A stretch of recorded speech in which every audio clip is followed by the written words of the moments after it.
Got a countdown going. What's up, everybody? This is Dustin Coiner of Talkin Motorbikes, and I'm on with the mobile bike coach guy. Oh, look, he's wearing the TMV shirt. That's awesome, Ken. Thanks. Talkin Motorbikes. Yep. Thanks for that, buddy. Ken Hill, man, what is up, dude? Good to be here, Dustin. Yeah, I know we kind of missed the last one because I had some drama going on. Yeah, you got a bar fight or something, right? Like you got beat up. Some dude got a fat lip. Yeah, I got a bar fight with my dermatologist is what I did. Yeah. It's more like I got into a knife fight with my dermatologist, and he won. Man. That sounds like it. Yeah, it sucks. I mean, I think I did a little social media PSA, but yeah, wear sunscreen is what it boils down to. I thought you were trying to be an extra on the next Hellraiser movie. Oh, geez, man. No, this is horrible. Yeah, bottom line is, I mean, last time I was on the show, I had a biopsy done that day. Yeah. And it turns out, yeah, it was positive for some skin cancer. And so it's you have to remember we're basically getting all the checks cashed that we wrote when we were young. Oh, for sure. When it comes to this. And so for me, it was I kind of chew on my lip, like a little bit under stress or when I'm driving or when I'm riding. And all the years cycling with that, the sun got that spot. So yeah, I had to basically, for the people that saw the social media, sorry, but it had to be done. But yeah, they basically removed this whole bottom lip and now it's growing back and it's not fun. I do not recommend it. It does not sound like a good time at all. It does not sound like a good, no, it does not. So obviously a little over a week ago, you were out at Laguna Seca, and your team, I think, had a pretty good weekend. Had a great weekend. Yeah. I mean, Maz's deal didn't end well, but for CJ, I mean, God, we were P8. I mean, we were joking that we want all the races to be endurance races because I mean, we've been P8. That's double points for P8, and that's for him. That's an outstanding result. Absolutely fast, competent. We had a little bit of drama. I mean, we can get into the drama, but yeah, we actually qualified decently well. We were looking at a solid third row start, and then CJ had a off in turn 6, and so luckily we had a long time to put the bike back together because the race was at 5:00, and the team did. I can't tell you what a great job the team did giving CJ a bike where he jumped back on it, and he's just like, dude, this is my bike, get out of my way. And yeah, we ran a solid 8th place. Pit stop was absolutely amazing, and everything went. I mean, this is like what you trained for. This is like how well it was. So it was great. What do you think? What did your guys think of the new pavement there? Because that, obviously that was like the point of contention. We were just out there yesterday, and oh my God, dude, like it's phenomenal, dude. Like the pavement is just phenomenal. Well, so let's back up a little bit, right? So we get notice a couple of days before that we're riding on Thursday. Right. And so then it was like, holy crap, we're riding on Thursday. Well, for us, we had the bike sitting there from the last round, right? So from the ridge, right? So we didn't have the luxury of having our bike already prepped. So normally we get there Thursday for setup. If we're doing crash repair, we fix the bike. If not, we're doing setup or servicing on the bike. Well, here we are riding at 3:00. And, of course, you're not getting into the paddock till 10 a.m. or whatever the heck it is. Right. So we had a very quick turnaround to do that. And CJ literally got off the plane in Monterey, came to the track, and had like 45 minutes before he was out on track. I mean, it was tough. So, and then there was a little bit of a tire drama because we were not up to speed on how the tire allocations were going to be done. And so we were scrambling. We actually went out on a bunch of used tires that we had from MotoAmerica because they're good. You only had a certain amount of tires, right? So yeah, we didn't want, even though we have so much to test, we didn't want to burn up our stuff. So the bottom line is we got to ride Thursday and get an idea what the track was like. Both riders were surprised that it was bumpier than they thought. They thought that some bumps were gone, but a lot of bumps were, since you rode it. Turn 1, dude, right? Yeah, a lot of bumps were added. Turn 1's sharper. Yeah. So they struggled with. I mean, they're like, what I was doing last year doesn't work over 1. So this year we had to modify what we did over 1. And again, a little bit bumps in 3, big bumps in 4. So the dip in 6, of course, is still there. It's not as big, but it still G's you out, you Oh, know? for sure. Yeah. And then the way the pavement looked, right? It looked wet, and Yeah. so when they went out, they're like, "Is the pavement wetter?" They couldn't really tell. So Yeah, it looks like somebody sprayed water over the top of it, man. It looks really weird, but it is, and they both said grip was good, but they initially, of course, I mean, really what Thursday was about was putting rubber down. I mean, that's honestly what it was about. Guys, go put some rubber down because the track is that green. And I mean, CJ got up to actually a very good pace right out of the gate. So did Maz.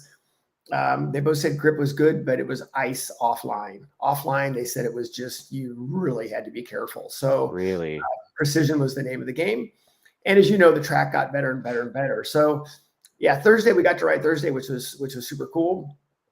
And we learned a lot. It was kind of a little bit of an extra day for us to try a couple things. But yeah, they both loved the track. The grip was phenomenal.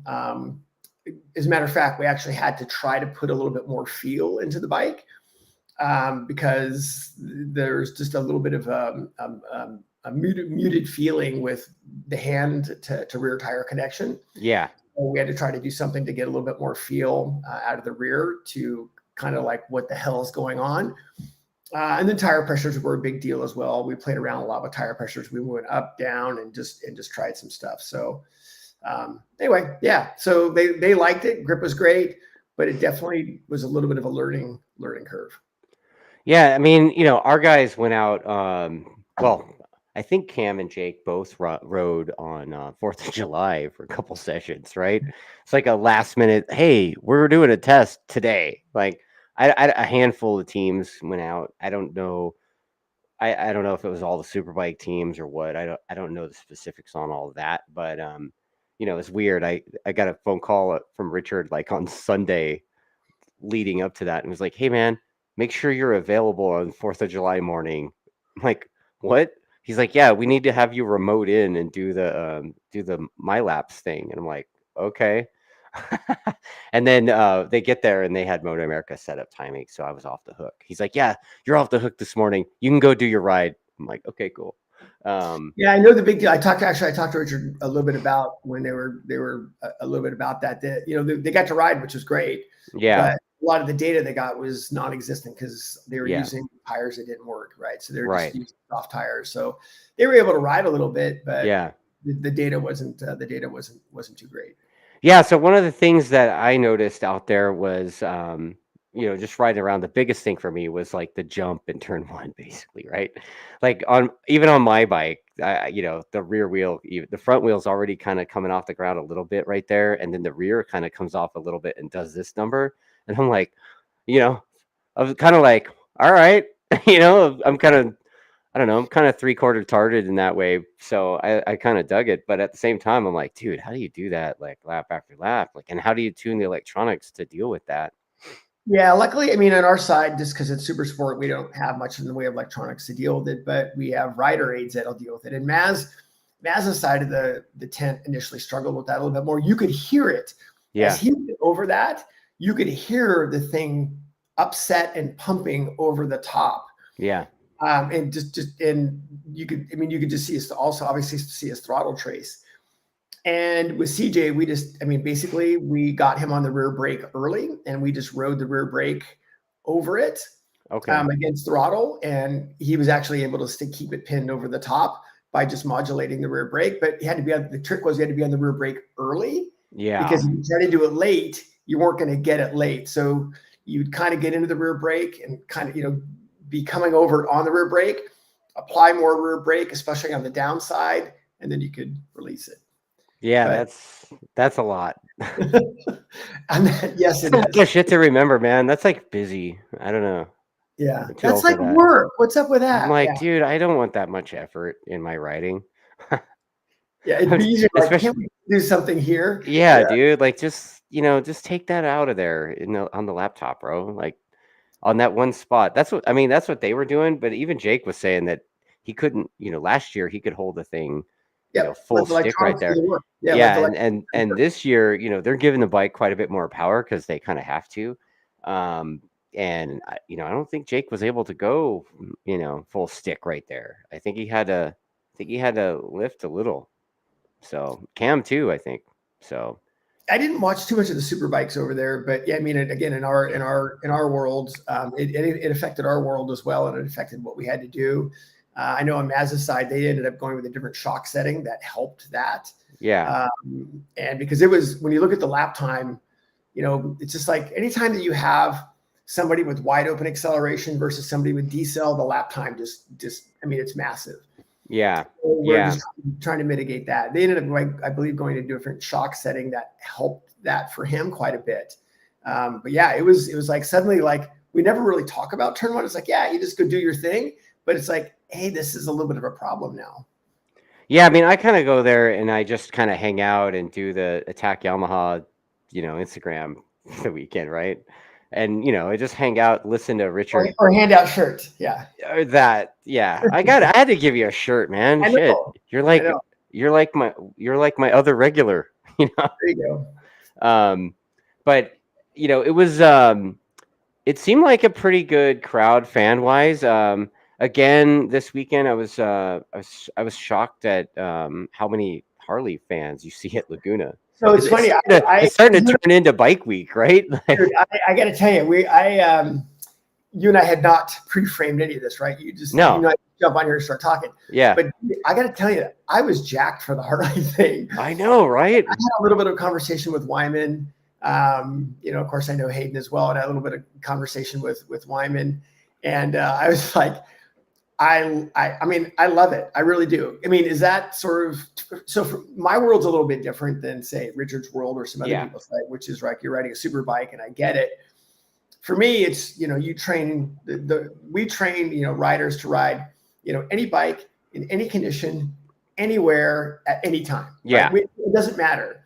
And so to see how fast those guys are riding those things, well, one, how well the bikes are capable of that speed, which is insane.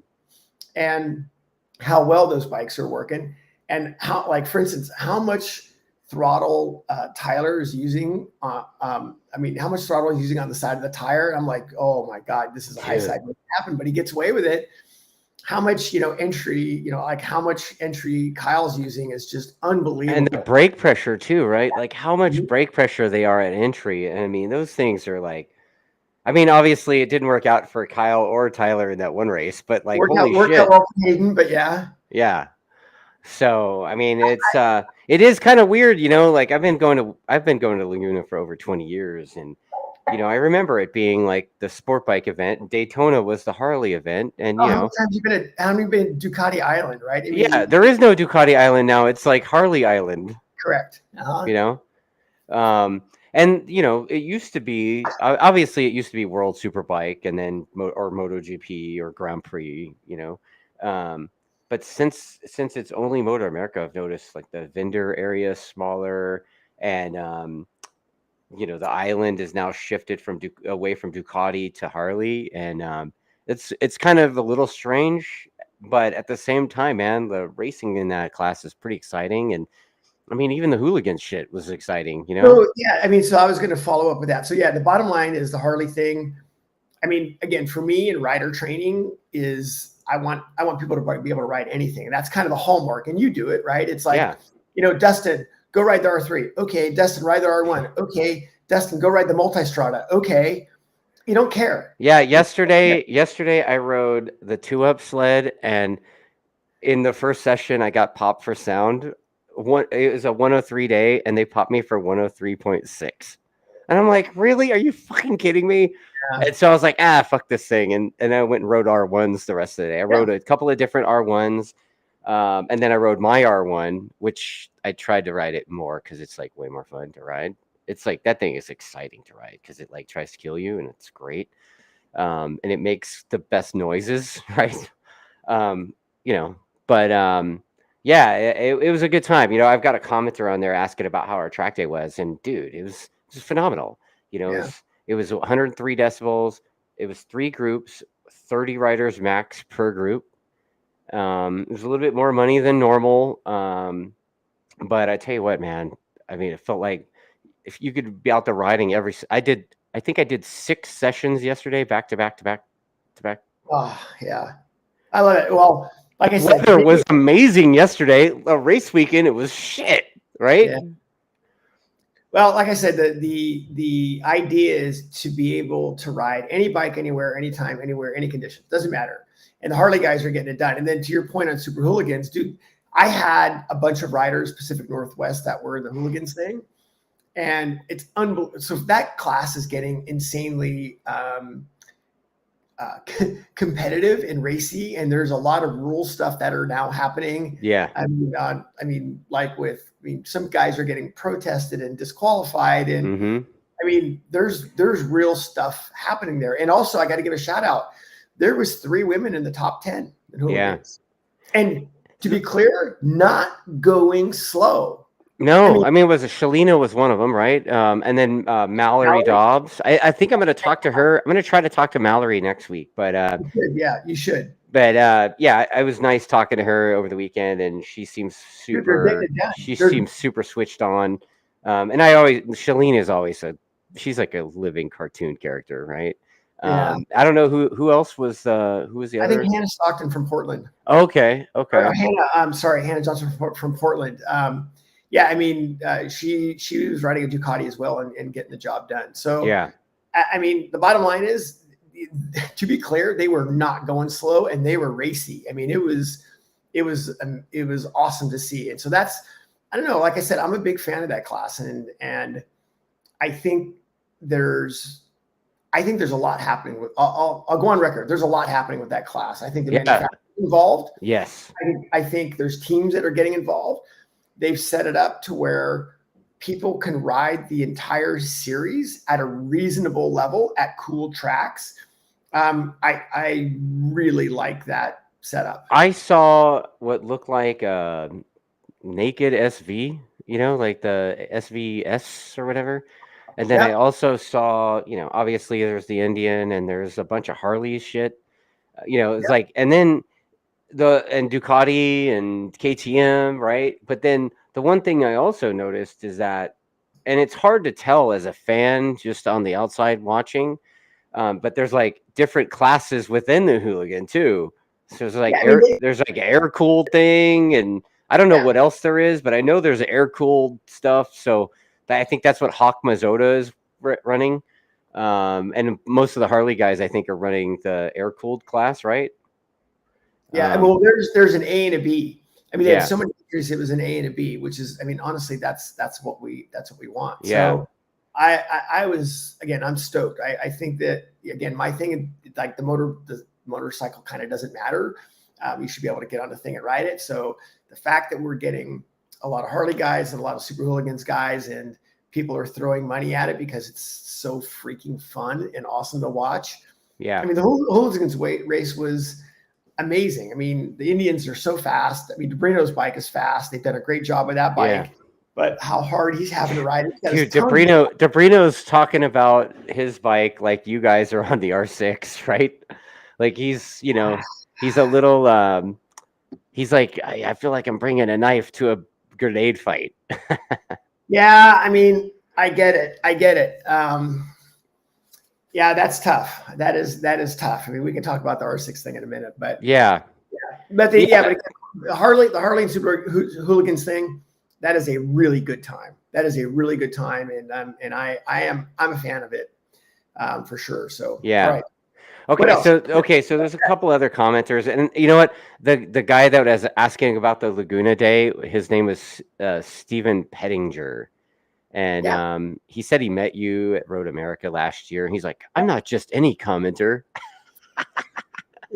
Okay, so I've got usually you lead off with and Bearded Jixer says. Yeah, well, I wasn't looking at the screen when I can watch the other stuff too. So. Yeah, Bearded Jixer, I haven't seen him pop up yet. I see Irate Barry. He's got a few comments. Awesome, great. Let's I mean, we've covered a lot in a short amount of time. So let's Well, to continue on with the day, I mean, it was like I was saying about the weather yesterday. It was insane. It was like 70, sunny t-shirt weather. Where on the race weekend, like I don't believe I've ever on a Laguna race weekend ever worn a jacket in July all weekend. Usually maybe one day or at night, but all weekend, dude. Or had riders, I'm out on the grid holding Jake's umbrella in a fucking jacket, dude. I'm like, or riders complaining about the wind. We had riders complaining about the wind yeah. on this weekend. So Yeah, it was like the wind somehow left from the Willow Springs area, and you brought it. You yeah, brought I brought it with from the AV. yeah, Yeah, totally. yeah. So I Yeah. mean, yeah, I guess I mean, well, let's get into some questions, and there's some more stuff we could talk about on the Supersport All side. right. Yeah. Okay. So, Knutson, Mark Knutson says that he says, "What are your thoughts on FIM considering World Superbike or MotoGP going back to Laguna? Felt like some folks there were checking out the place." What do you think about that? I think Richard had some commentary on that, but I don't know. Like, I think I personally, I don't think they'll pass it, will they? Because it's I don't like think they'll pass it. I think the bikes have ti- gotten so much faster there that yeah. I think it'd be, and of course now they got more grip, right? They I have think it more would be awesome if they were, but I mean, I mean, I think if they came to they're a Laguna, little too bougie for us now. yeah, I think if they came to Laguna, it would be strictly for the fans and the show. I mean, Yeah. it's I do think that they've outgrown Laguna. I mean, the straightaways get very short on a MotoGP bike, and again with the grip and with, I mean, you look at some of the runoff, right? I mean, turn 5 runoff is basically not. I mean, it's not that great. Yeah. Even if you lose the front like late into the corkscrew, because going into the corkscrew is not bad, but if you lose it late, the wall comes back at you. Yeah. I mean, there's some spots there that are for sure an issue. And I don't know, would I love to see MotoGP bikes back there? Of course I would, right? But I think that they've kind of outgrown that place a little bit. Yeah. But, I'm kind of thinking that as well. yeah. And then Barry's got a couple of questions. He's like, what dictates the decibel limit for a track day? A bigger check. Yeah. I mean, right? that is exactly it. It's like a super it's a good relationship between the county and the neighbors. And the county is like, yeah, neighbors, here's the rule. And then, they're like, but if you pay more money, no problem. We won't listen that day, right? We won't collect the sound recordings that day. Right. I mean, even at our day yesterday, I think I still had like 16 or 17 violations, but all the violations except for one, and I'm going to talk shit about this person by name because like she comes with clapped out bike every time, but most of the violations were only within one dB. So it's like, like I said, mine, I got popped on the 2-up sled for 103.6. And I'm like, dude, are you serious? You're going to stop me for 0.6, But most, like, there was a 0.3 on there, I'm like, really? But yeah, Bridget LeBeer, she got popped in the first session for 108. So Oof. I'm like, dude, how the hell does your pile go 108? Loud. Yeah. I mean, I don't know. Like, it's like maybe she's got one of those like bike night exhausts. I don't know. But yeah, 108. And then she was like asking for pipes all day. Like, do you have a spare R6 pipe? And I'm like, no. When we go down to Jennings, we actually had Graves build us. We've got special longer with DB killers built into the can, and we can run all day wide open, never worry about it. It's heaven just to have when we go to Jennings to have these things. Yeah, I had the similar thing from Yoshimura. They actually made me a couple of pipes last year because the race weekend was 105, and there's no way the works exhaust is going to go 105. I mean, it's got to be unlimited. So they made me a couple of different pipes. I tried this one. It was like a carbon, what is it called? A carbon alpha pipe that they made. And I guess they packed the shit out of it and then put a DB killer in it too. So, there you go. Yeah. And I didn't have any problems on that thing. And I was basically, on the paint right there, full stick, by the side. Never had a problem. So, Okay, so what else we got here? What do you? Oh, Armo race this past weekend. So Ken, what do you think about Shane Turpin hopping back in the saddle? Did he ride this weekend? I He didn't know. did, dude. He rode some fucking like old. I don't even know what the fuck it was. I It was didn't. old. I honestly didn't look at any of the results from Arma, so I don't know how anybody did. But I mean, Shane is. I mean, I worked with Shane for years, Yamaha school, and then with the Rick program, Shane is insanely fast. Yeah. Yeah, he's Oh, super. you know what? It was a Ducati, I think, of some sort. Well, typically, yeah, I mean, Yeah. Shane's not going to. I don't know how he did, but Shane typically will not enter a race he's not going to win. So Oh, is that how it works? yeah, Yeah. I mean, I've seen Shane race at MRA back in the day, and he was like racing and winning races as a crippled. Like oh he'd yeah, he'd yeah. like He's he'd be in a wheelchair, he's roll his insane. wheelchair in his leathers up to the up to the grid, get on his bike, and go beat up on people. So He's insanely that dude's fast. a Yeah, beast. That yeah, dude's a beast. for sure. But yeah, like I guess there was a little bit of drama. Davey Stone was out there. I don't know if you remember that dude. He's this old racer from Arizona, and I guess he knows Shane pretty well. And but he was making posts. I guess Shane got torn a tear down. Like that's one thing I've heard about Arma is like it's very there's a bunch of rule book commandos there. It's like SCCA car racing. Yeah, Where I mean, they're going to be measuring windshield screws. I mean, it's just yeah, that's just how it is. yeah, Arma definitely follows. There's, I would say, for people that are worried about the racing on track, there's people worried about the race in the garage. And yeah. so, they're racing for tech. That's their thing. So, yeah, I could see that. Yeah. So, I mean, when we rolled up on Sunday afternoon, like I literally rolled up. The track allowed me to drop my trailer there, which is super cool of them to do that. Because usually, like every time you call the track, I joke about this. I mean, it's not exactly true, but it's kind of true. Like every time you call them, you get another bill for $5,000. So, um, what Yeah, I look, this is me, bro. Like, I get it. so they allowed me to drop the trailer there and leave it there for a couple days, and so we get there on Sunday, and right after I dropped the trailer off, we were over by turn 5 area at the start of like a 250 GP race, and I was like, holy shit, let's check out this 250 shit. I haven't seen a two-stroke on the track in years. So we watched it a little bit. It looked like it was a 6-lap race. I don't know who was in it, but it's probably the usual suspects, right? But they do smell cool. They smell cool. They make cool noises that throw me back to Yeah, childhood. yeah, And I did run a lap time on the leader, and he was doing like 37s.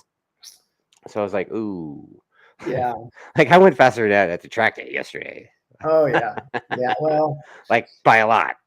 some of the other guys are super. Or I mean, obviously, like Shane, and I mean, who I don't know who else was there, but I mean, some of those guys are just insanely fast. But Yeah.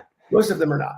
Yeah, I don't know. I don't know because Arma, if I'm not mistaken, the paddock looked pretty full, but they have like 1,100 classes, right? It seemed like a pretty full grid of bikes, but I don't know I don't know what class exactly it was, or if it was like the B class. I don't even know, but I didn't stay past that, but I didn't actually watch the whole race either. I was like, man, that's cool. All right, let's go eat, See ya. right? Um, but yeah, it was kind of cool. Like 2 weekends in a row of racing out there, and then doing the track day thing. It was a good time. I love Good. that area too, man. Like I did it both weekends during MotoAmerica and during our track day weekend. I spent a bunch of time on the bicycle, so solid. Love riding that area.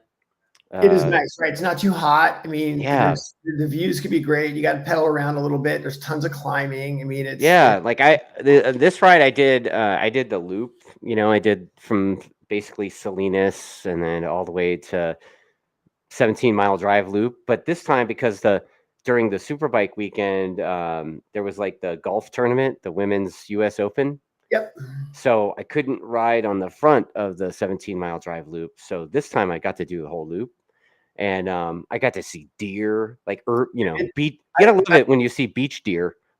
Yeah, I've pedaled out there as well, and it is, I got to say, it is worth pedaling out there. Yeah, it is beautiful. yeah, yeah. It's a good time, and so then we did the whole. Lily and I, my wife, we've done like every time we go to Laguna, like we've hung out in Carmel, we've done Monterey, Pacific Grove, all that. So this time we're like, okay, let's go to Santa Cruz. That was interesting. That was another. That's a different area, yes. Yeah, it's sort of like the Central Coast version of Venice. Yeah, that I was gonna say that is not Monterey and Carmel. No. Yeah. I said Venice, dude. Yeah, I mean, I could say surf ghetto. Yeah, it's accurate. Yeah, it's accurate. But the boardwalk was cool, and the downtown stuff was kind of cool. But yeah, that's kind of what we do. And again, that chef guy cooked us dinner, dude. Again? Dude, he cooked us dinner the other night, man. It was like insane. It was like yeah, this time he was like cheddar biscuits, Yeah, well, that's the lobster tail. That's the life of Dustin Coiner for sure. I mean, how could you tell the chef offer him to cook for you? No, you can't. Oh, God. But yeah, yeah. So okay, so questions. Yeah, so Pettinger says so glad that Arma was able to rent at 105 the years that he raced there. I think most of the orgs that are motorbikes, except for the big ones, are the big events or the unlimited sound day ones. August Nord says, be cool and give us cam degrees for the Superbike head and cams. I don't know what, I think maybe she means Supersport. Well, I think there's some more stuff to talk about for sure on at least on the Supersport side. So yeah, I mean, you saw the show with Richard, the spicy show last week with Richard, right? Like, Richard, I mean, I'm rolling up my sleeves and wondering if you're gonna go off too. I'm drinking water. I don't know what Richard was drinking that night, but he was jacked, and that's fine. I love it. Starbucks, a lot of Starbucks. Oh yeah, that I think that was just full of like pure espresso shots or something. But oh, dude, yeah. So yeah, the Silverhead thing is a little frustrating because I guess when you look at the big picture, right? What are they trying to do? They're trying to mimic FIM, rules. And if that's the case, we had this weird ruling on our stuff for the new gen in 2022. Hey, we can do some Silverhead porting, but it's just opening up the mouth of the ports. We don't get full porting, and the problem was there wasn't a lot of data available on that. I mean, so we end up having to kind of, just like everybody else, right? You got to build it, figure it out if it works. Everything's got to be remapped. I mean, so you're basically redeveloping things at that point. Well, it was a little bit of a struggle. There was no data on World Supersport stuff, but we couldn't use that, which is a bummer. And the whole idea is, well, I wish we could have used full porting back then. It would have made things, I think, quite a bit more easy. And we would have had even more development time on that, because the way it is now, I mean, you get to open up the throat a little bit, but I mean, that's it. You're done. There's no more development that is happening there. That you're limited. Where when you start getting into reshaping ports and cam profiles and all that, then you have a lot more room for development. And we were hamstrung. So that was it. That's all we were getting. And I mean, Richard knows, because Richard's built these motors. It's like, I'm not getting any more. That's it. Yeah.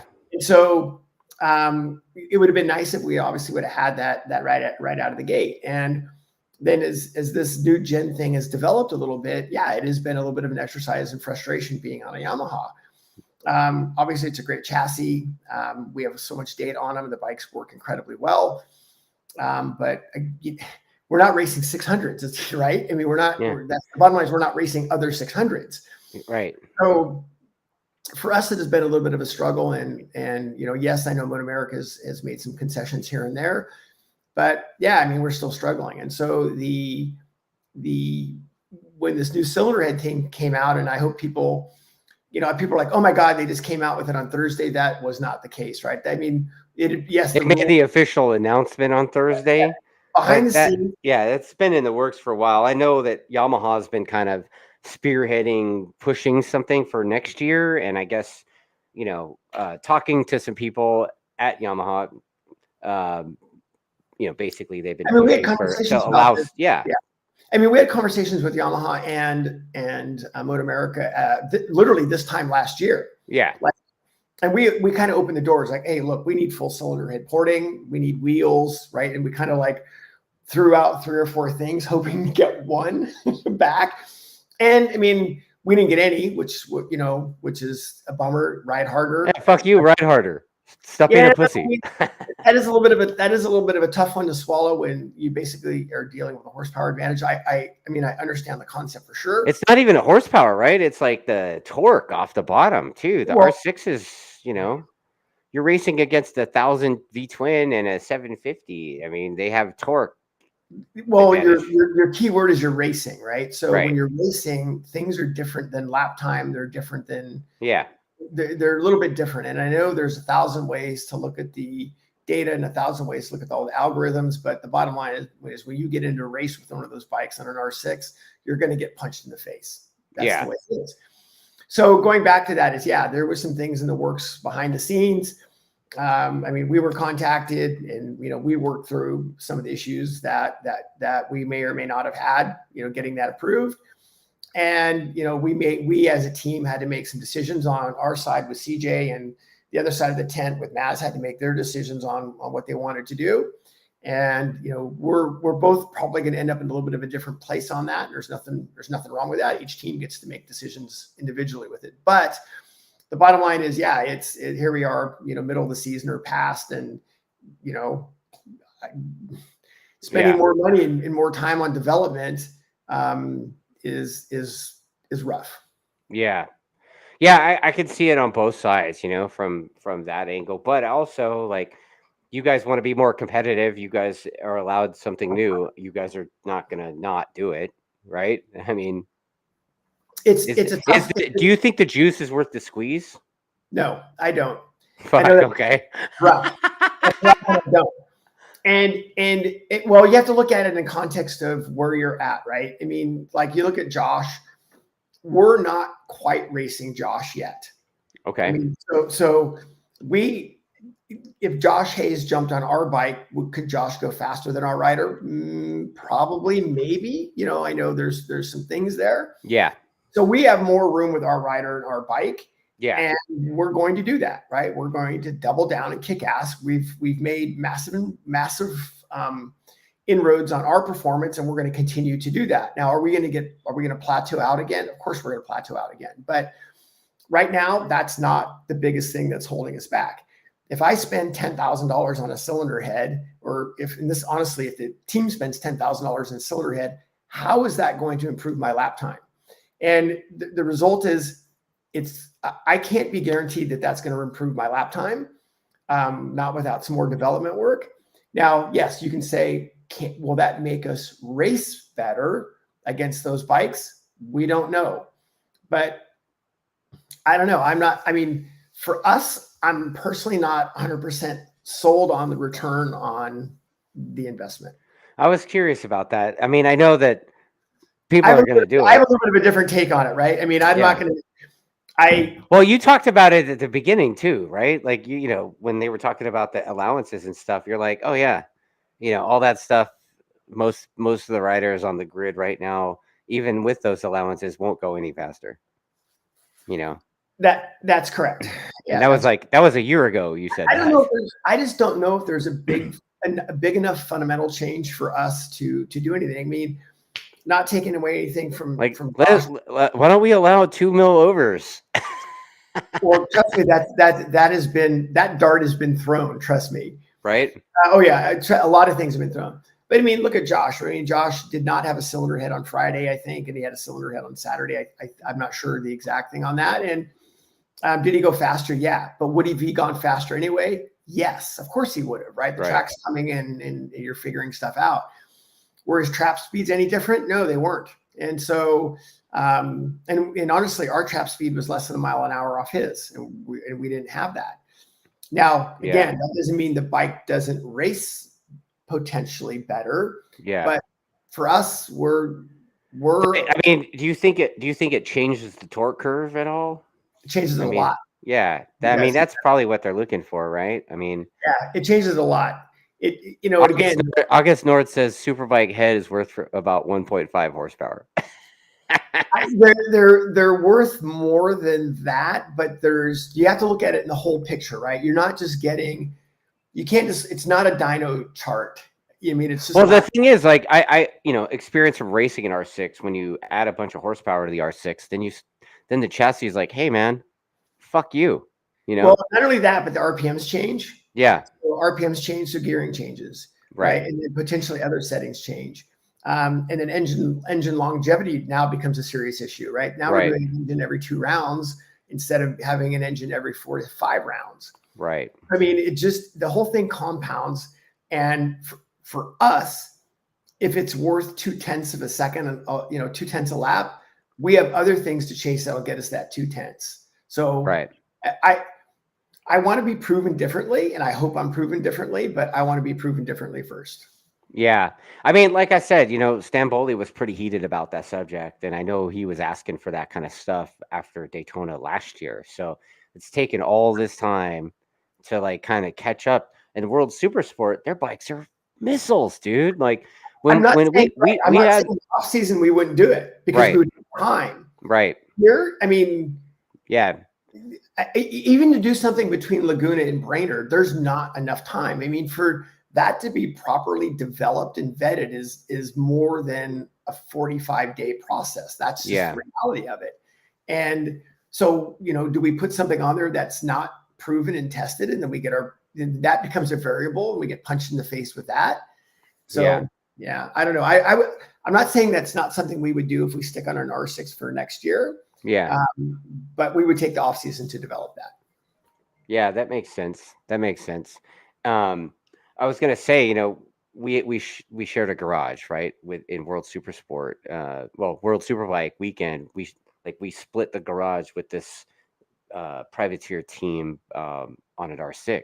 They had a couple of R6s there, and they had the body work off at one point, and the state of tune of their R6s were quite a bit farther. It looks out. like a super bike. Yeah, dude. Like they had a radiator with like wings on it and stuff. I know. I worked with Valentin, and Valentin's on the GMT team, and yes, I'm well aware. So we got another commenter coming in. Mike C says the R6 homologation runs out January of 2025.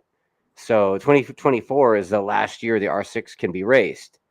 So when's the R9 going to appear? Have you heard anything there? I haven't heard anything. Yeah, so there's a couple comments there. One is you have to remember with the new gen rules with the R6s, we have to run the Medtronic ECU next year. So I've asked MotoAmerica for some information about that. And so basically everybody has to, doesn't matter the bike, everybody has to run the same ECU next year. Oh, wow. So we don't have all the answers of what that ECU is going to look like with the R6. Now, I know there might be 1 or 2 people in the MotoAmerica paddock that's actually run that on that R6 to know what it has. I've not been able to get good, reliable information on what the Medtronic ECU has done with the R6. I do know that in the R6 world, so when you look at the Ducati and you look at the 750, I mean, there's certain parameters of the ECU that are locked, right? There's things that can't be changed, right? Throttle angle, some timing. You can still adjust like air, fuel, and engine braking and a few other things. But on the R6, that ECU is going to be open except for timing. And so if we decide to run R6s next year, then we have to go through full development package with the Medtronic ECU. So it's not, I mean, again, we're starting from square one where we take our bike, where how it sits now, new wire harness, new ECU, right? So however much money that's going to cost, plus the time to develop all of the mapping that has to go along with it, man. So yeah, I mean, that's not. I mean, it's probably a $15,000 to $20,000 investment with the same motorcycle. So that's one part of it, and then Shit, man. Like, yeah. it kind of bums me out, dude. So then to dovetail off that, then what happens to the ZX6, right? Because the ZX6 doesn't have fly-by-wire. So is someone going to develop a fly-by-wire kit then for the ZX6 that's going to allow the ZX6 to be run? So, I mean, this could be the ZX6's last year, and unless somebody does that. So that's a little dovetail. As far as the R9, I think we are going to see an R9 for next year. It's been really quiet lately, though, on that. Yeah. Bike. There was more chatter about it last year than there was this year. Like 2 years ago. Yeah, honestly, I think if that bike is going to happen, we're going to be hearing about it in the next 8 weeks, the next 2 months. Yeah. And if we don't hear about it in the next 2 months, it's not happening. Well, usually, I mean, I've been with Yamaha for 15 years, right? And usually when there's a new something, it's September, October-ish. Yeah. So that goes right. That's right what we're talking about. So yeah. There's chatter about it. I mean, I can tell you, I mean, I know I've been told that the engine is extremely good. Yeah. The engine electronics at factory are very, very good. The problem was it was still undecided almost this time last year what the chassis was going to be.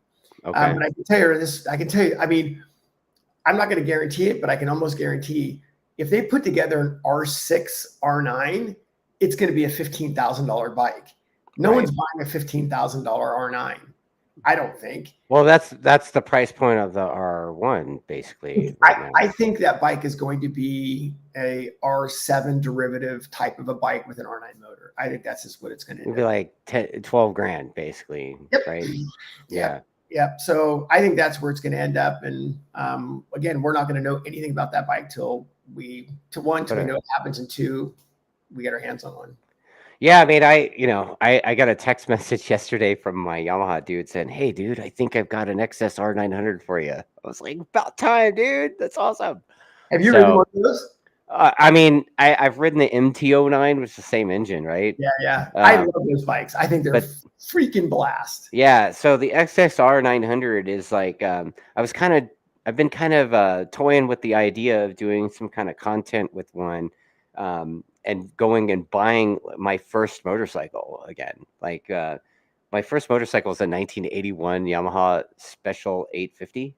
Dude, this is like, I mean, it's the same sort of thing. Yeah, as that, it's like I was running a Yamaha Triple before they were cool. It had a Kickstarter. It also had gum wrappers for fuses. But yeah, I've been toying with buying one. You can buy one for like $2,500. That's in pretty good shape. So.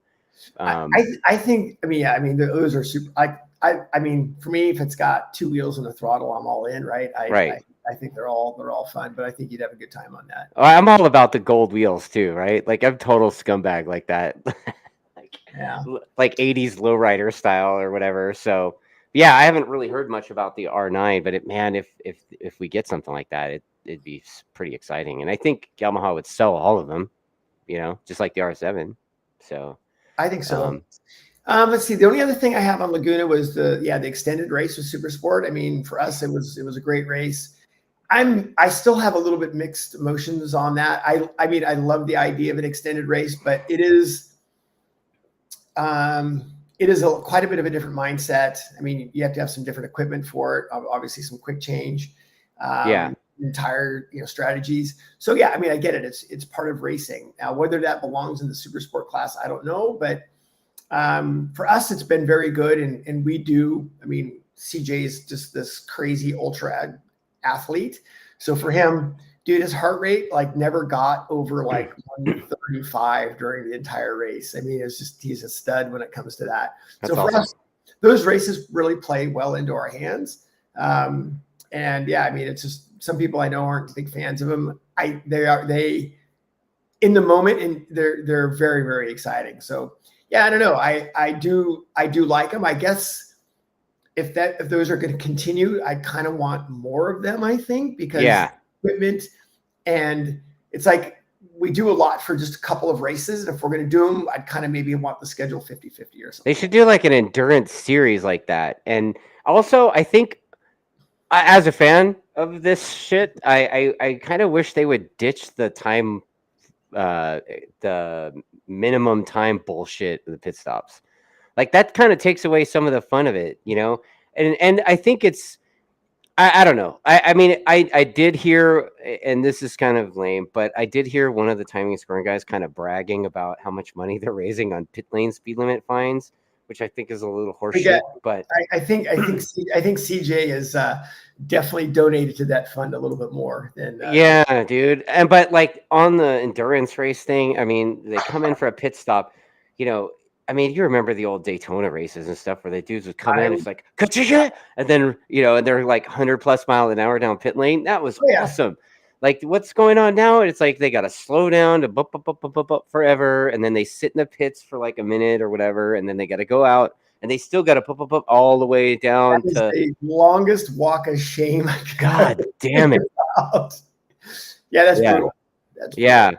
So I wish they would kind of sort that out and make, because the pit stop thing, you know, part of an endurance race thing, the pit stop is like, it's actually part of the competition. Yeah, dude. Your team's preparation. And for us, I mean, honestly, our team kicked ass at that. They were super competent. They were super fast. I mean, we had it going on in our world. So for us, that would have been wonderful if we did not have a time limitation on that. So there was another commenter about the Sean Summers actually sent this on Facebook, but he said something about you know, MotoAmerica should bring all the classes, you know, like the Junior Cup and the Stock 1000 guys kind of got the shit into the stick. You know, I don't. What are your comments on that? In like just in all the classes per weekend? Yeah, I mean, because you know what happens is, I think, what is it, Stock 1000 didn't get any West Coast rounds. Yep. You know, I think MotoAmerica's in a spot right now where they're throwing some darts. Yeah. And they're throwing some darts, obviously, on the Harley and the Hooligan side. You know, there's also the BTR program, which, you know, wasn't necessarily at Laguna, but I mean, the BTR program also has, you know, time. So they're throwing some darts right now to see obviously what the fans like, and also to see where the money is. That's the reality of it. And I don't think there's anything wrong with that. That said, it's tough to see some of the like fundamental classes that we know are in some ways more of a development class that kind of get left out a little bit. So yeah, it is tough. But the bottom line is there's not room. You know, there's just not room for all of them. So yeah, absolutely. You know, and I do have a couple. I don't have an answer for that because I like all the classes. Yeah. I mean, I think there's a lot going on with Stock 1000. I mean, there's been a lot of Stock 1000 riders that have gone to Superbike, right? I mean, that's been a very good stepping stone for that. I think Junior Cup needs a little bit of an overhaul, in my opinion. I think Junior Cup, the disparity between Junior Cup and Twins and 600 is big. I think Junior Cup needs a little bit of an overhaul with the direction of where that class is and the kind of the spec of the bike as well. Well, I'm starting to see that new Ninja 400 show up at TrackDaz stuff. What do you think? I think I've talked about this before, but what do you think that's going to do to the little bike classes, that bike? It's going to punch them all in the face. It's going to make people cry, right? It's going to make people bawl their freaking eyes out. Yep. Yeah. I mean, but that class is where the bawling lives, right? I mean, when I was part of government, to quote Stefano Mesa, you know, the little bike classes were always like the biggest pain in the ass. Yeah. With the riderships are like, I remember when the Ninja 300 came out, it was like, it was a war, dude. You know? Yeah. Oh yeah. I remember the Ninja 250 days. I remember that thing. Anyway. Yeah. I don't know. I think that 400 is a great bike. And I think that, I mean, the problem is then they're the only ones making it, right? So then it'll turn into a spec class. Not that it's not a spec class now, except for, of course, Rossi's on a KTM. But I don't know. I do think that class needs to be looked at a little bit. The spirit of the class is fantastic. But the bottom line is, to Sean's comment, there's just not room for all of them. And I think MotoAmerica is right now throwing some darts to see honestly, what the fans like and what the OEMs like and where the money is. I think that's the reality of it. So I'm getting a couple of comments agreeing with my thing about the pit stop time minimum stuff. So it seems like I'm not the only one there with that. I don't disagree. I mean, I mean, again, as I said, that's part of the competition. Yeah. Is the team's got to have their shit together. Yeah. So I mean, it's, practicing your pit stops. Do you have the right equipment? I mean, we're freaking, guys in our team are like filing stuff just perfectly. So the wheel literally, you can point the wheel at the rear of the bike and it falls in place, right? I mean, just all that work to get everything correct. So I think that is a big part of it. And they've taken away the ability to have that as part of the competitive. I mean, you look what a difference it made for on Josh's side. Oh yeah. Hayes had the front wheel change. That was an issue. And so, again, I just think it just shows you how competitive that part of that dynamic of the endurance race is, extended race is. Yeah, I mean, it's the extended race, endurance race, whatever you want to call it. Whatever. It would be cool to see more of those. Maybe the whole season should just be nothing but those everywhere. Well, on our team, we're all in. It doesn't matter. We're all in. Bring it. Like I know Richard to be like, yeah, Richard probably starts selling tanks, right? Yeah, because he makes them. Oh yeah, we got our. I mean, we have our full endurance set up, and I get it. Yeah, there was a guy at Laguna yesterday that had bought the Attack Yamaha Daytona bike that Camp P raced. Was it Billy DeLue? He's kind of an older 250 guy, but yeah, he was out there on Camp P's bike, and it still had all the Daytona shit on it, the Daytona gearing, the tank, everything. And he's riding it at a track day at Laguna. Awesome. Get after it. Yeah, it's just so funny. But let's see here. Yeah, people are talking. They're like, Bearded Jixer made some comments. So thank God. I was worried. Yeah, we were wondering where that guy was, right? So he says, as a fan, he likes to watch the Stock 1000 because those bikes are closer to what he can actually race. And he actually comments that he doesn't have that, quote, Dustin Coiner money to race a super bike. And yeah, my response to that is, I'm poor, actually. I just don't do anything else. So, I mean, I don't disagree. I mean, so that was kind of the cool thing about Supersport and even Stock 1000 was that was more like it paralleled more sort of what the amateur racing scene had. And it was always good to be able, like, an amateur could dive into Supersport a little bit easier. An amateur could dive into Stock 1000 a little bit easier because they would just be able to take their club equipment and roll right into it. And, it's still kind of that way with Stock 1000. It's gotten a little bit more complicated, but it's not that far. It used to be that way with 750 Super Stock, right? Or 750, right? Yep.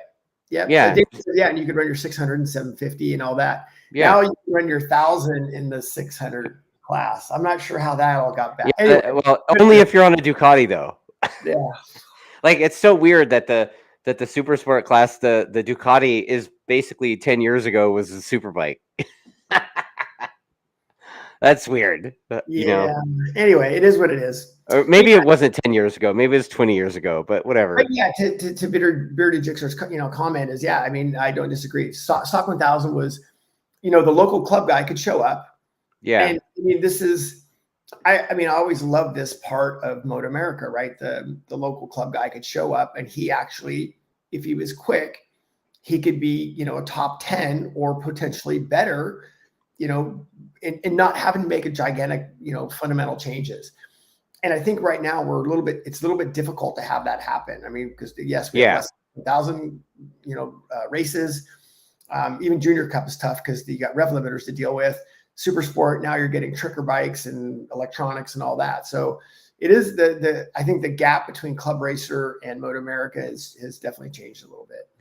So August Nord has a couple of shots fired. She says stock 1000 is for slow old guys. And she says, FYI, I'm getting an R1. So that's kind Yeah. of funny. And then RPM Azing says it's funny that they neuter the pit stop so there's no possible competitive advantage, but then they let the bikes have 25 more horsepower. I mean, again, it is weird, right? I mean, so Yeah. so that's Chris Murphy. To Chris's comment is, yeah, so maybe it's the R6 advantage is we get a shorter pit stop. How's that? There you go. There you go. You might be onto something there, man. Yeah, and so, for us, every race will be an endurance race, and all the big bikes, get an extra 30 seconds in the pits. How's that? There you go. There you go. I mean, like the Ducati, it's easy because they have a single-sided swing arm, so it's like the rear tire change is easier, right? Yeah, well, we'll have to, as they do. I'm trying to think of something funny. Well, as they do balancing rules, they'll have to actually balance that by using hand tools on that instead of an impact gun. So yeah. The yeah, there you go. So that's part of the balancing, that those bikes will have to have hand tools instead of being able to use an impact. How's that? Yeah. Somebody says make R6s great again. That's kind of funny. Yeah. All right, so you know what? Let's shift gears a little bit. I know we kind of did our little 10-minute thing before the show started, and we kind of wanted to revisit a topic that we talked about previously a little bit, maybe extend this conversation a little bit. Talking about, so you want to quit. So I mean, there's a couple of, we've talked about it, right? Like, you've plateaued, you're like, I'm spending too much money or whatever. First of all, doing math when it comes to racing motorcycles, that's the first way to bum yourself out, dude. Don't do math. Just think about it in the cash your fun dollars. Yeah. So a couple things. I mean, there's so much to this. So I'll get on my little deal here. It's funny because that was really a great topic. And actually I've already started penciling a podcast for that. It's going to be a good one. So there's a lot there. So I think you have to look at it a couple ways. And I'll start off with saying that I know a lot of cool people. I know a lot of cool fucking people. Yeah. And these people have done some amazing things in their lives and in the world. And if everybody, they all want to ride motorcycles. How many people do you know that maybe, and you get it, Dustin, because obviously you got a track day company, is you may know somebody, they're not riding anymore, but like they're like their avatar and whatever is still them riding, right? I mean, that is the highlight. And there really is nothing that replaces it. I'll tell you a quick story. This happened actually just this week. So I'm good friends with one of the track owners at the Ridge. And he's a car guy, right? So he's been into motocross his whole life. He's a heavy equipment operator. He's got a company that does that. And then he ended up buying into the Ridge. And he's a car guy, right? So he's done open wheel, NASCAR, blah, blah, blah. And so he got on a BMW 1000 last week. And he got to do some laps at his racetrack and a BMW 1000. He calls me at the end of the day and he goes, God damn it. Why did you not tell me this was this fun? He goes, I'm in. He goes, I thought everything in my life was cool. This is the coolest thing I've ever done. Yeah. And so here, this guy's obviously done some cool stuff. And again, I've known fighter pilots that all they want to do is ride. And they basically stated that riding motorcycles at a high level is harder than being a fighter pilot. So you got to realize that, one, we're doing something insanely cool that everybody really wants to do. And it really is the pinnacle of motorsports. When you look at everything that goes on with motorcycles. The other thing is it's really hard. I mean, it's really hard. And it's not hard to get started. It's hard to get going, like faster, Yeah, I think being fast is hard. Okay, getting fast is hard. Okay, but there's a couple things there. One is, you're right, because you get on a bike and like, this is the coolest thing in the world. I can't believe how awesome it is. And then let's say I'm going to make it up. You go to Buttonwillow and you're like, dude, I did a 215. This is awesome. Then you do a 210. Then you do a 205 and you are stuck. And suddenly it's kind of not fun anymore, meaning that you're obviously getting a little bit competitive. And so what ends up happening is that you forget. I try to steer that guy. I always try to steer that guy towards racing because I'm like, dude, you want to get faster? Go racing. Well, racing will make you faster for sure. The problem is a lot of times, depending on how competent the guy is, he'll just go faster doing more stupid shit. So you got to be a little bit careful with that. The guy has basic fundamentals, and that's awesome. Right? But what we don't want to do is have the guy go faster if he's making a shit ton of mistakes. Yeah. But what we look at is realize, okay, we need to embrace that this is a sport, and it's not a bro lifestyle, right? This is a sport, just like you would bicycling, right? I mean, it's like if you're going to go ride 200 miles, in one day, you just don't go get on your bike one day and go, dude, I'm going to ride 200 miles today. No, you freaking train for it, right? It's just, and by training for it, right, it's the process. So, my biggest sort of advice, I guess, to somebody that is either getting in this or is thinking about quitting is embrace the process, because the process is where you live. That process is actually where all the shit happens. And the process is really what happens. And you got to put your base miles in, dude. Dude, that's it. You got to put your reps in. Yeah. The thing is, if you embrace that process, then that's actually the fun part. Because a lot of times it stops being fun when you stop going faster. I mean, that's really the reality of it, right? It stops being fun when you stop going faster, but you don't take the process on of going faster. You just hope you're going to go faster. So I've had a bunch of conversations like this, and I wanted to kind of back up what you were saying about the dude at the Ridge. On my way to Laguna for the MotoAmerica weekend, I stopped at Buttonwillow, and I had like an impromptu meeting with Les Phillips. Good old Les. For like an hour and a half, right? Les is awesome. Like, he's a cowboy. The dude's awesome. So he just gets shit done. Dude, he does. I really have a high level of respect for Les. I do too.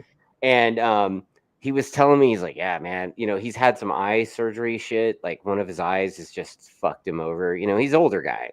And he's like, I don't care. I'm going to sell all my fucking race cars, but I'm never getting rid of these bikes. I mean, and dude has R6s. He's got an R1. He's got like a brand new BMW. I mean, that dude has been out. He's come out and ridden with us before. It's again back to the guy at the Ridge. He's like, he goes, I've done a lot of cool shit. He goes, nothing replaces coming onto the front straightaway at the Ridge on a BMW 1000. He goes, you can buy that, but you can't buy that. He goes, you can't explain that to somebody of how rewarding that is.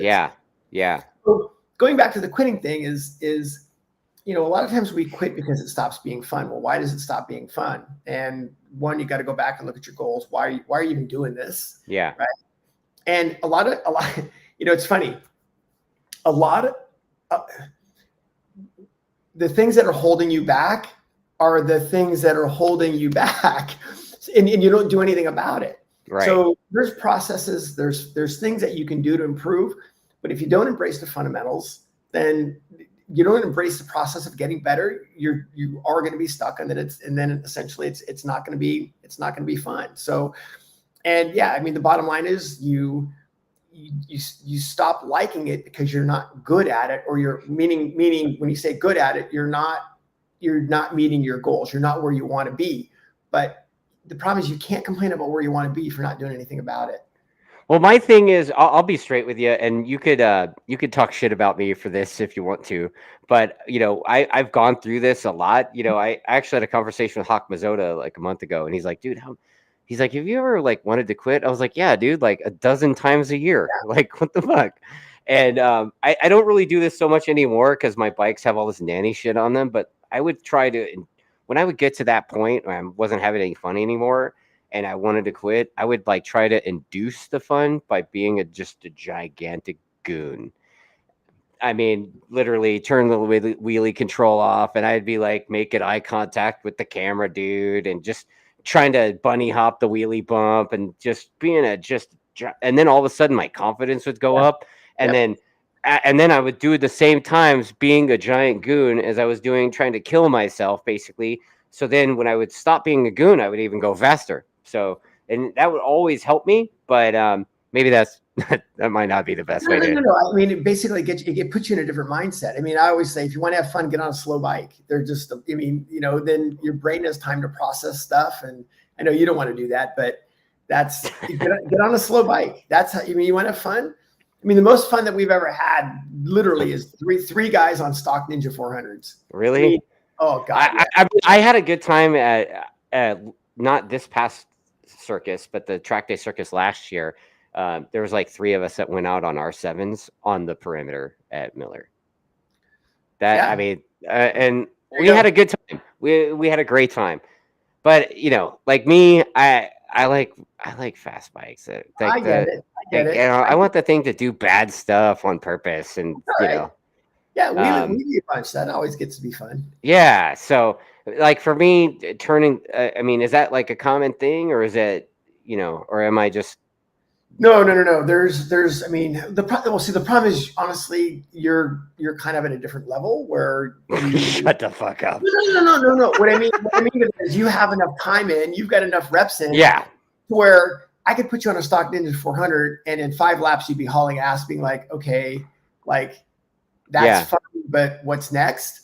Yeah, I get it. A lot of people don't have some of those fundamentals that are built, so they get to do it in an environment that is not as fast paced, that their brain can absorb it, and then they can start to train at a level that their brain can absorb it, and that's the fun part when you start to be able to learn and then be able to take that and put it in another environment. Yeah. So, yeah, I mean, there's a ton of it. But yeah, I mean, the bottom line is quitting is, I get it, but you got to go back and ask yourself, what are your goals? Long-term goals, short-term goals? Where are you at? Are you in a position to execute those goals? Have you actually had a conversation with yourself? Are you ready to improve? Trust me, you'd be surprised how many people are like, yeah, actually, I don't really want to. Have you sought out training? Like, have you sought out coaching? I mean, even the top level dudes have coaches. So, you know, have you done one-on-one? They're so easy to get coaching now. Yeah. In every discipline, right? I mean, I have story after story of people that either wanted to quit, but they didn't know how to get better. You give them a process to get better. Yeah. Or you have people that literally should not be riding a motorcycle. Really, they shouldn't be. But you give them technique and you give them reps, and guess what? They get to be pretty damn competent.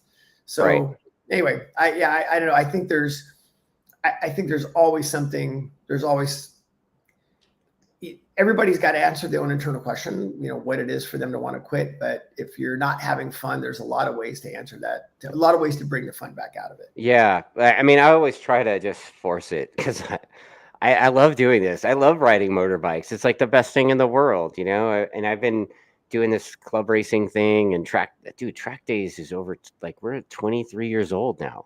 That's crazy. Like my track day company is older than some of my customers. It's like so weird.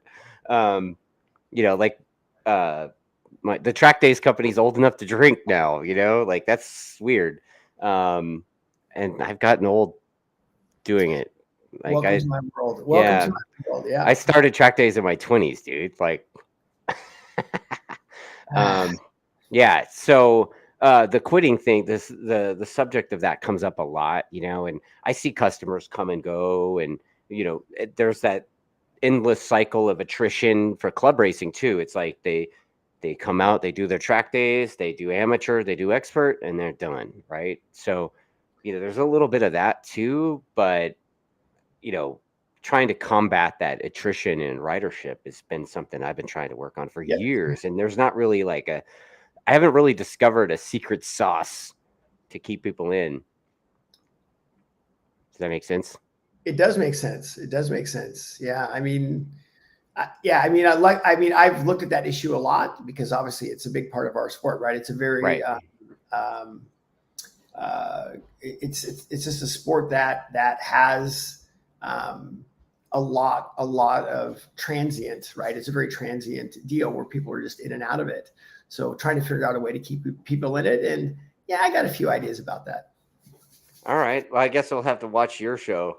There you go.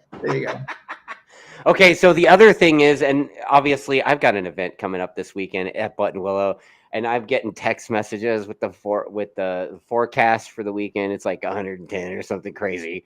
I get a lot of commentary about like, oh, dude, are we gonna do beat the heat schedule, this and that, and can we start at 8? I'm like, bro, it's already like 95 at 8, bro. There is no beating the heat when it comes to that. So, but I did have a guy ask me, like, what do you do to train to be prepared to ride in the heat? And I'm like, start hydrating now. You know, but what do you think, man? What's the Ken Hill? How the hell do you ride in the heat message? Yeah, I mean, I mean, I know it sounds pretty easy, but yeah, if you want to get good in the heat, you got to be in the heat. And the thing is, but you can't be in the heat, like 2 days before your event, right? So these people that want to go to Button Willow this weekend and they think they're going to get used to the heat here on, Wednesday or Thursday before the event. Yeah, sorry, it's too late. Your best bet is to do exactly what you said, which is to drink a lot and then stay cool in between your sessions and limit your sessions.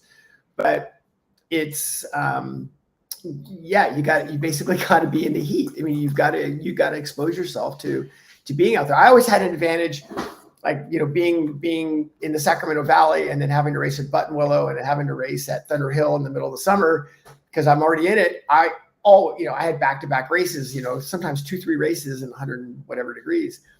And I always had a little bit of an advantage because of like all the Bay Area guys were not used to it.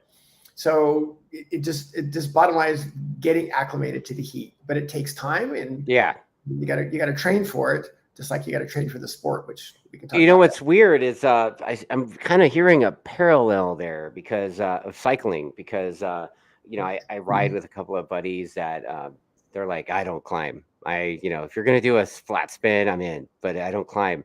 And like, how do you get good at climbing? The only way you could do that is start climbing, right? Like it's the same shit. There's a joke in there, which I'll tell you offline about. Tell me online, dude.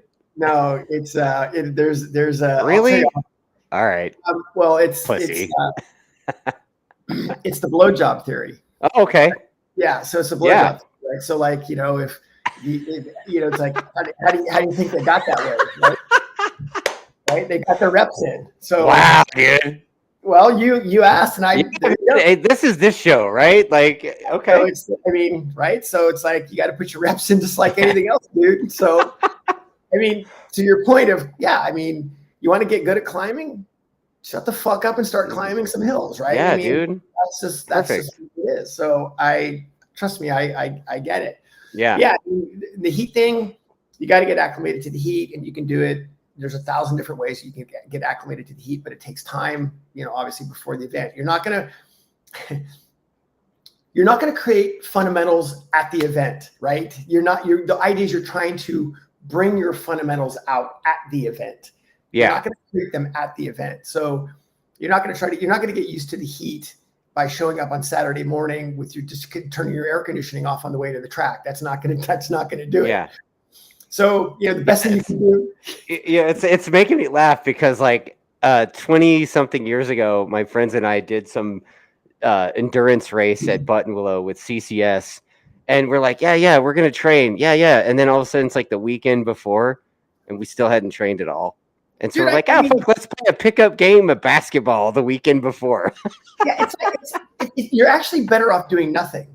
It's like in the cycling scene, like it's like I haven't done my intervals for this. I got a race coming up this weekend.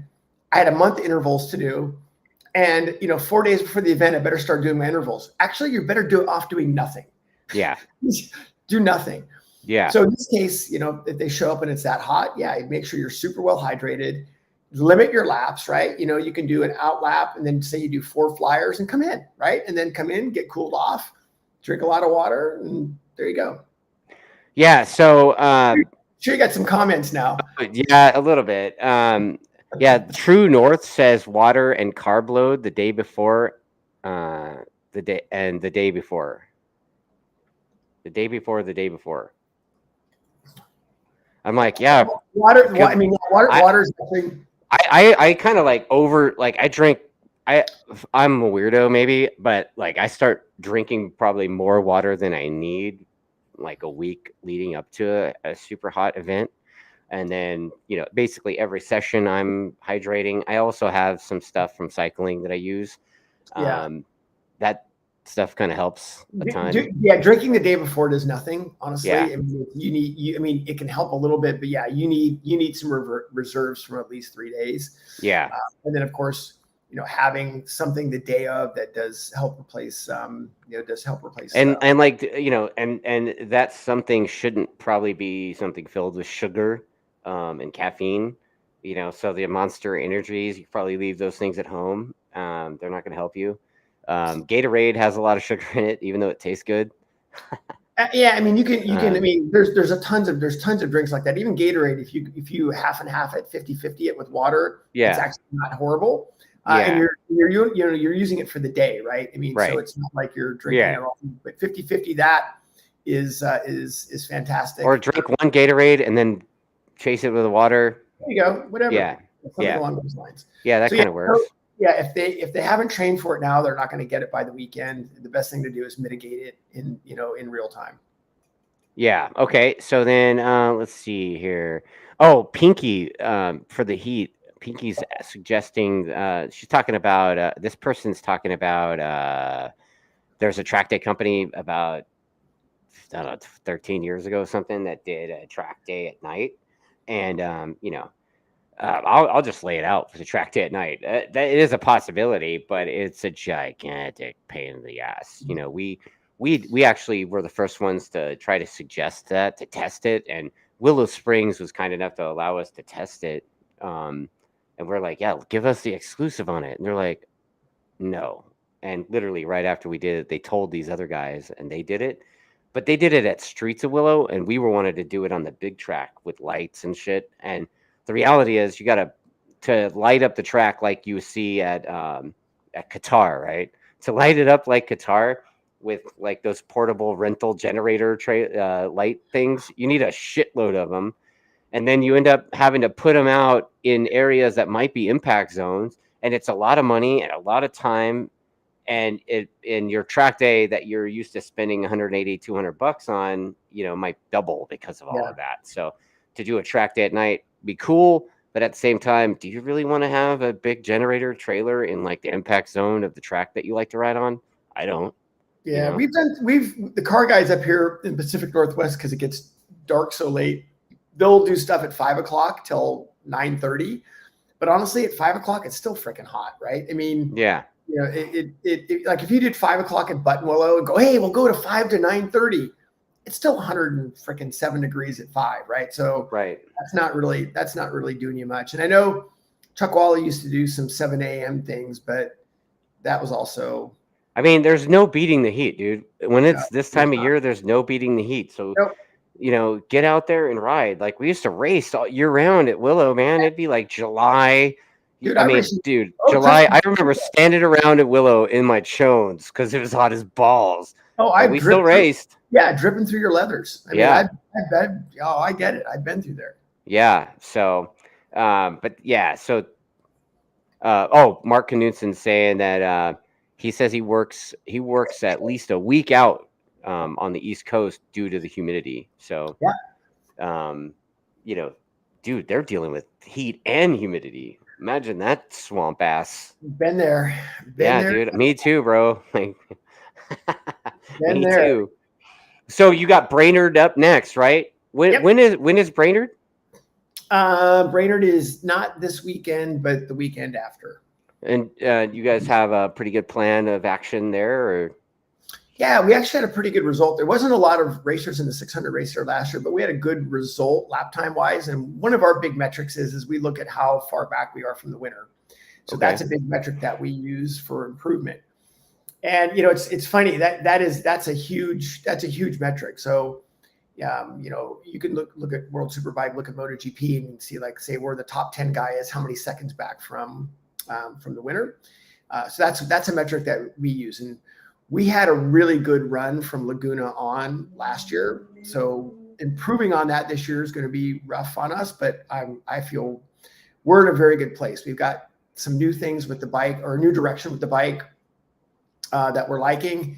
CJ's changed his riding technique a little bit to adapt to that, and we're very happy. I mean, what you want to talk about? What he's changed? Sure. So we're actually we're working. Last year we worked a lot on rear suspension settings, and a lot of it was mainly to get the hold the bike up in certain areas when CJ would go to the throttle, how the bike finished the corners. And part of it was CJ has still not, or had not at that point, really developed his ability to brake. I mean, MotoAmerica hard. I mean, that's a good way. I mean, that's just a blunt way to say it, but that's the reality of it. And we've spent, two off seasons working on that. So we're actually running, now we're kind of done with the rear, we're working more on the front. We're actually running a much, I would say, lighter fork setting than what people might think about on an R6, but we're playing with ride heights and preloads. And the feeling that we're looking for is how he can use the brakes, how he turns in with the fork in a certain spot. But what we're looking for to get a jump on the 750s, we actually I'll send you this video. I did a video where I did a deep analysis on hand speed. So I did multiple tracks with multiple riders, including championship riders, where from the minute brake goes to 0 bar to the minute their hand gets to, say, positive acceleration. I mean, you have to pick the right corner, of course. You have to have the right data to look at. So from brake release back to when they pick the throttle up, how many tenths of a second that is, and finding out what the optimum time is for that. So we're working on brake release, how hand goes back to the throttle, but also how the front of the bike, how we get the right geometry at that point so the bike continues to steer as we add throttle. So in CJ's case, we're really working on hand speed to minimize that and to keep the bike turning. So that is actually where his biggest improvement is, because think about it. If you've done this, right, you've braked so late and so hard, you're like, oh my God. Your eyes get real big. You're like, fuck, I'm not going to make it. I'm not going to make it. Oh, okay, I made it. Right. But the problem there is that you end up holding onto the brake too long. Yes. So think about having to hold. It's like a safety blanket, dude. I get it. But the idea is braking like that every time you go to the brakes, but still being able to get off the brake to have the correct roll speed, the correct slow point, the correct direction, and the correct throttle. I mean, that is, mind blowing how much you have to go through there. So with him, we're working on the bike that works better in that range. That gives him the feeling that he wants to be able to execute those things. So working a lot on that hand speed, on brake release, back to throttle while the bike finishes direction. That's all. Yeah, that's all. That's it. Yeah, that's it. Yeah, with the extra grip last weekend, I was getting massive drives up the hill from 5 to 6. And then I found myself cooking in there pretty good. And I ran wide a couple of times. I was like, shit, dude. And then it's pretty wide there and you can get away with murder a little bit. But man, it was like not pointed the right direction because, I had to pick up a little bit more brake pressure, Oh, hell yeah. And I didn't realize it. And I'm like, I'll just brake a little bit more. And then, we do a lot of, I do a lot of work on that, is studying, again, hand speed, even from when the hand moves from, say, 20% throttle to 100, like how much time it takes to do that. And yes, it's corner specific. I get it. Yeah. But we still spend a lot of time understanding how fast the hand is moving. And is it obviously moving in a way that's not giving up throttle, blah, blah, blah, blah, blah. So, wow, man. Well, Ken, it's been a good chat, bud. Just as always, take care of that lip, dude. That's it. No more questions. That's easy. I mean, there's let's do a couple questions. What does Mr. Hill do in MotoAmerica? That's what Pinky says. Like, you don't know? Do you not watch Pinky? Come on, man. Yeah, I mean, I'm really blessed to be in the position that I'm in, which is I get to be me, which is, I can't tell you how much I appreciate that. So I get to be a little bit of uncompromising asshole. I get to be a little bit of mad scientist, and I get to do all these things. So it's data guy, crew chief. Yeah. So basically, what it boils down to is truck driver, cooler washer. Kind of. I mean, yeah. I mean, I'm rider coach, crew chief. And data as well. And of course, I mean, there's times I jump in and work on the bikes as well. I'm so lucky to have a great set of people behind me. I can't. They allow me to be me. And, the bottom line is we look at CJ's results, and CJ's results have obviously we keep getting quicker. He's a badass. Well, it's because you sorted the M&Ms and only give CJ the blue ones. That's it. Yeah, it's the complete silver bullets of this sport. Well, what's the joke, right? The only thing that ever works is work. That's right. That's what there is to it. Yeah. So yeah, I have got a lot of varied roles. Yeah. I'm blessed to be in the position that I am. I don't have one specific. I have specific roles, and they all overlap a little bit. So there you go. Right on. What else? Well, I wish you guys the best of luck at Brainerd. And do you have any final thoughts? I mean, I've got one more thing I gotta say, just because I'm doing weird stuff now. Obviously, I'm still doing that. I'm still training for the San Francisco to LA thing. I think I've raised almost my whole $3,500 thing. I think I'm a couple $100 short. So click on the link in the description. Well, here let me interpret that. People donate so Dustin shuts the fuck up. I think that's a better way to that. And then also, you know what, dude? We just did a deal with KYT, and nice.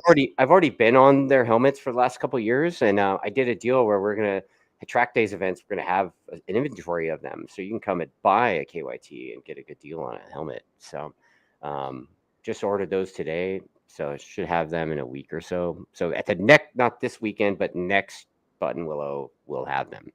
Awesome. So yeah, I don't know. I mean, we'll obviously talk after Brainerd. Brainerd's an interesting place. So we'll you betcha. Oh yeah. Don't you know? Don't you know now?